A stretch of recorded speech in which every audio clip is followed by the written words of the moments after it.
Okay, so here is how to make a QR code for your Mary Kay website. So you have your Mary Kay website, okay, and then here's what I did, y'all. I just went on Google and said, how do you do a QR code? And then they tell you what to do. So this is why it's so nice to just use Google. So I just went on my site and then I clicked on the three little dots right there. And then they said, look for share, and that's down here, save and share. And then I click on that. And then look, it says copy link, create QR code. Isn't that easy? So there you go. And then of course I could download it or copy it or whatever. And what I'm gonna do, because I like to use this as like a photo, I put it like on my make a business card with it. I just take a picture of it, like that's what I do.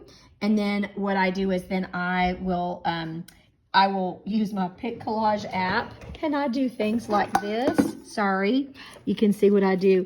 And then I make this little thing like this, okay? And that's how I do that. Now, I'll just be clear. MK Legal wants us using the MK Connection stuff. So I'm just gonna tell y'all that this is the hard and fast thing.